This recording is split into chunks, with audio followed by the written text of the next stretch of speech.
2016 ஆண்டு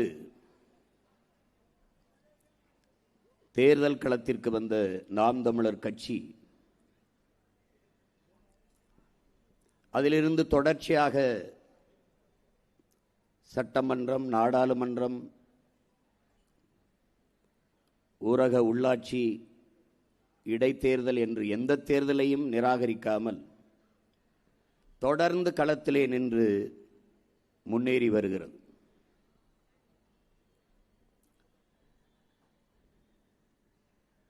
ஒரு கட்சி முதல் தேர்தலில் 4.5 லட்சம் வாக்குகளை பெற்று 1.1 விழுக்காடு வாக்குகளை தொட்டு அதற்கு பிறகு அடுத்த தேர்தலை அதே நம்பிக்கையோடு எதிர்கொள்ளுமானால் அது இந்திய துணைக்கண்ட வரலாற்றிலேயே அது நாம் தமிழர் கட்சியாகத்தான் இருக்க முடியும்.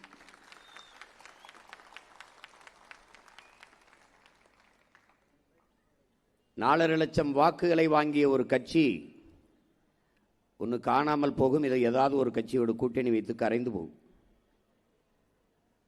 ஆனால் சற்றும் தளராது தொடர்ந்து தொடர்ந்து தொடர்ந்து எல்லா தேர்தல்களிலும் ஒரு சிறு சோர்வுமின்றி போட்டியிட்டு போட்டியிட்டு போட்டியிட்டு தனித்து நின்று 8.22 விழுக்காடுகளை 8.5 விழுக்காடு வாக்குகளை தொட்டு இந்திய தேர்தல் ஆணையத்தால் முழு இசைவு பெற்ற அங்கீகாரம் பெற்ற ஒரு கட்சியாக வளர்ந்திருக்கிறது என்றால் அது வரலாற்றிலேயே நாம் தமிழர் கட்சியாகத்தான் இருக்க முடியும்.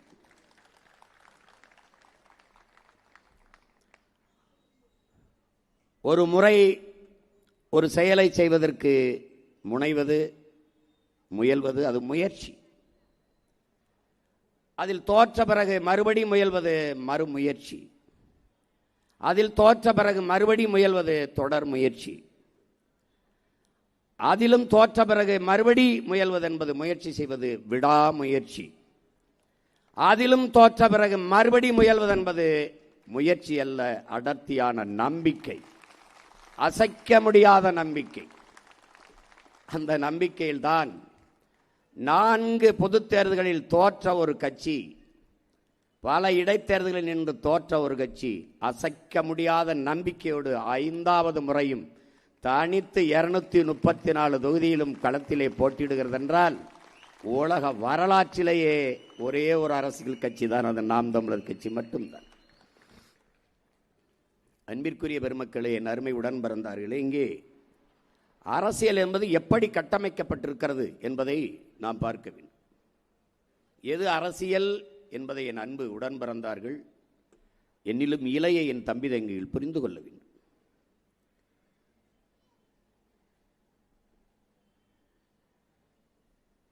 அடிமைப்பட்டு கிடக்கிற, உலகெங்கிலும் அடிமைப்பட்டு ஒடுக்கப்பட்டு கிடக்கிற மக்கள் எல்லாம் தங்கள் உரிமைக்காக போராடி விடுதலை பெற்றார்கள்.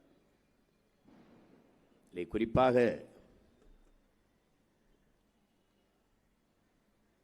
வியட்நாம் விடுதலைக்கு போராடிய ஹோசிமின் அந்த நாட்டின் விடுதலைக்காக ஒரு முழக்கத்தை முன்வைத்தான். 1000 ஆண்டுகள் நாம் அடிமையாக வாழ்வதை விட சுதந்திரமாக சாவது மேலானது என்ற முழக்கத்தை முன்வைத்து மக்களை திரட்டி போராடி விடுதலை அடைந்தான். அது அரசியல், அந்த நாட்டின் விடுதலைக்கான அரசியல், ஒரு புரட்சிகர அரசியல். ஓசே மார்த்தியும் ஃபிடல் காஸ்ட்ரோவும் சேகுவேராவும் சேர்ந்து கியூபா விடுதலைக்கு போராடினார்கள். வரலாறு என்னை விடுதலை செய்யும் என்ற முழக்கத்தை முன்வைத்தான் ஃபிடல் காஸ்ட்ரோ. எந்த நாடு அடிமைப்பட்டு கிடக்கிறதோ அந்த நாடெல்லாம் என் சொந்த நாடு என்ற, என் தாய் நாடு என்ற முழக்கத்தை முன்வைத்தான் சேகுவேரா. சரியானது வென்றே தீரும் என்ற நோக்கத்தை கொண்டு கியூபா விடுதலைக்கு போராடினார்கள். ஃபிடல் காஸ்ட்ரோ என்ற புரட்சியாளன் பிறக்கவில்லை என்றால் கியூபா அமெரிக்காவின் இன்னொரு மாகாணமாக இருந்திருக்கும். அவன் போராடி தன் தாய் நாட்டை விடுதலை செய்தான். அது அரசியல்.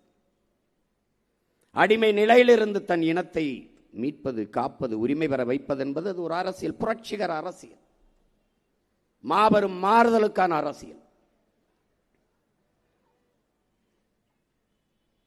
அடிமை நிலையிலிருந்த தன் இன மக்களை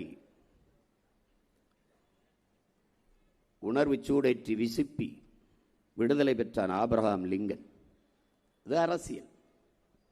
மார்ட்டின் லூதர் கிங்கும் மால்கம் எக்ஸும் மகத்தான கருத்துக்களை மக்கள் மன்றத்தில் முன்வைத்து முழங்கினார்கள், தன் இன மக்களை எழுப்புவதற்கு, உசுப்புவதற்கு. அது அரசியல்.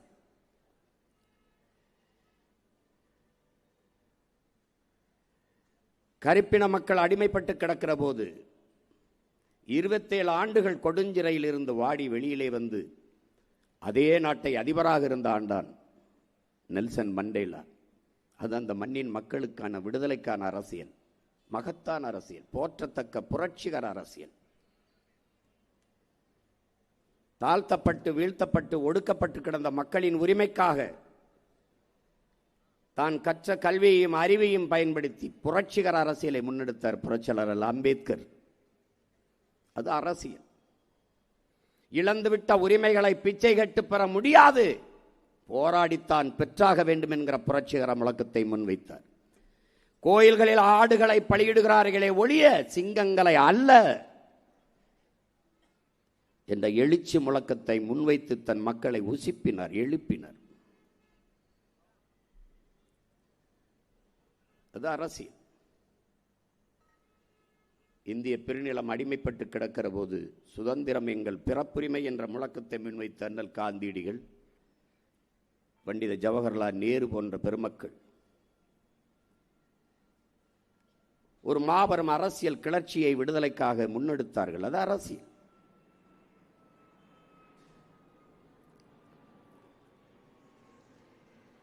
சுதந்திரம் ஒவ்வொரு மனிதனின் பிரிக்க முடியாத உரிமை. புரட்சி என்பது மனித குலத்தின் மறுக்க முடியாத உரிமை என்றான் இளைய புரட்சியாளன் பகத்சிங்.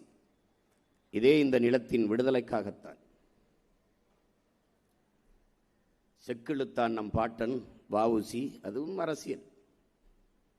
சிறைப்பட்டார்கள் நம் முன்னவர்கள், அதுவும் அரசியல். தூக்கிலே தொங்கினார்கள், அதுவும் அரசியல். நோக்கம் அடிமை நிலையிலிருந்து அன்னை மண்ணை மீட்க வேண்டும், காக்க வேண்டும் என்கிற புனித நோக்கம்.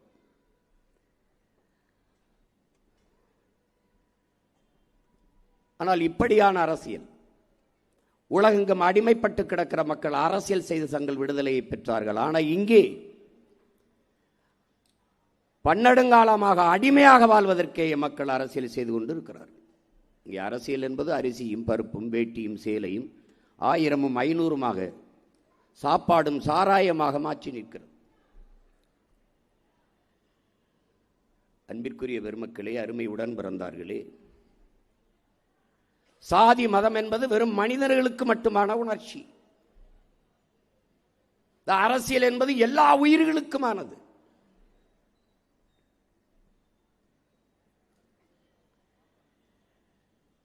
அரசியல் என்பது முழுக்க முழுக்க மக்களுக்கான சேவைதான் என்கிறார் நம்முடைய தாத்தா காமராஜர் அவர்கள். அரசியல் என்பது மக்களின் மீது அதிகாரத்தை செலுத்துகிற விவகாரம் அல்ல, அது மக்களுக்கு ஆற்றப்படுகிற தொண்டு என்கிறார் நம் உயிர் தலைவர் மேதகவி பிரபாகரன் அவர்கள். இது எல்லாவற்றையும் வாசித்து நேசித்த நாம் ஒரு கோட்பாட்டை உருவாக்குகிறோம். அரசியல் என்பது எல்லா உயிர்களுக்குமான தேவையும் அதை நிறைவு செய்யும் சேவையும் தான் அரசியல் என்ற நிலைப்பாட்டை கொள்கிறோம்.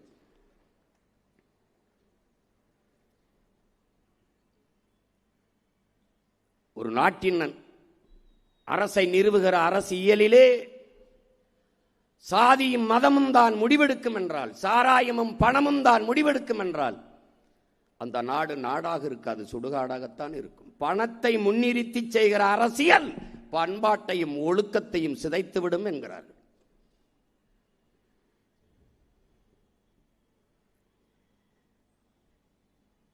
இந்த மனிதனுக்கு மட்டுமேயான சாதி மத உணர்ச்சி அது எப்படி அரசியலில் கலப்பது? அதுவே எப்படி அரசியலாவது? ஒரு மதம் சார்ந்து சாதி சார்ந்து அரசியல் கட்டமைக்கப்படுமானால், அதன் பொருட்டு ஒரு அதிகாரம் நிர்வாகப்படுமானால், நிறுவப்படுமானால் அந்த ஆட்சி யாருக்கானதாக இருக்கும்? நாட்டின் ஒட்டுமொத்த குடிகளுக்கும் பொதுமையானதாக இருக்குமா என்ற கேள்வி எழுமா இயலாது. அரசியல் எல்லா உயிர்களுக்குமானது. ஆடு மாடு நாய் நரி கோழி குஞ்சு எல்லாவற்றுக்குமானது. தெருநாயை கூட நீ அடிக்க முடியாது. அதுக்கு விலங்குகள் காப்பகம் இருக்குது. அது கேள்விகள் வரும். மரத்தை வெட்டாதே, மரம் மண்ணின் வரம், மரம் இல்லை என்றால் மழை பெற முடியாது என்ற மரத்தை வெட்டுவதை தடுக்கிறோம். மரத்திற்கான அரசியல்.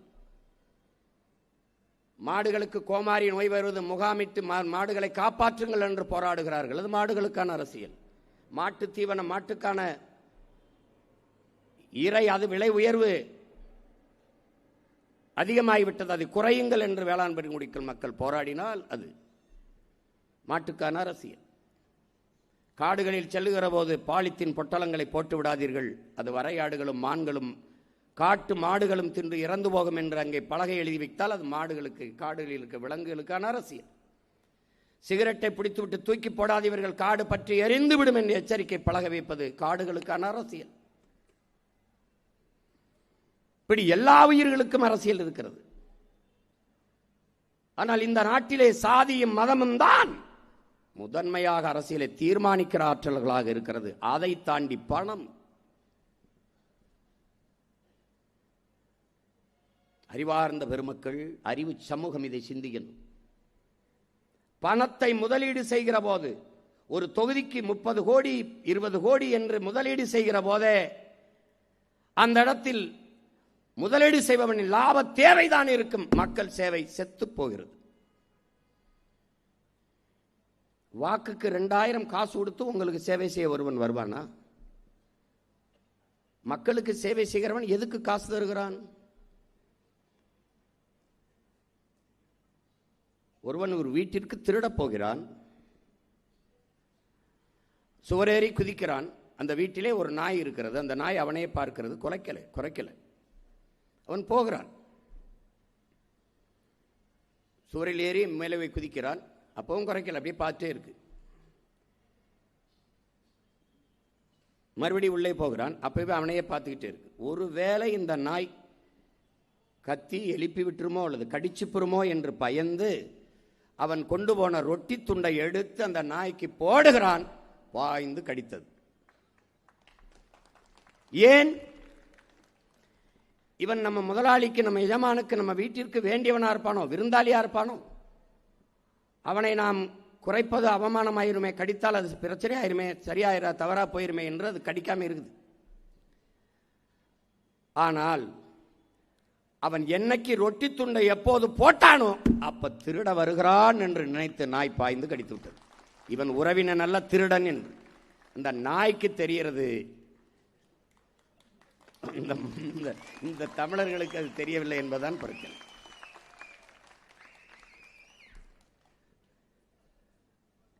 எனக்கு தெரிந்து இந்த நாட்டில் மக்கள் தன்னெழுச்சியாக போராடியது நான் பார்த்தேன். அந்த தெருவில் காசு கொடுத்து விட்டு இந்த தெருவில் காசு கொடுக்கவில்லை என்று வீதியில் வந்து போராடியதை நான் பார்த்தேன். இதுதான் உலகத்திலே தலை சிறந்த புரட்சிகர போராட்டம் என்று நான் கருதுகிறேன். அப்படி ஒரு போராட்டத்தை செய்தார்கள்.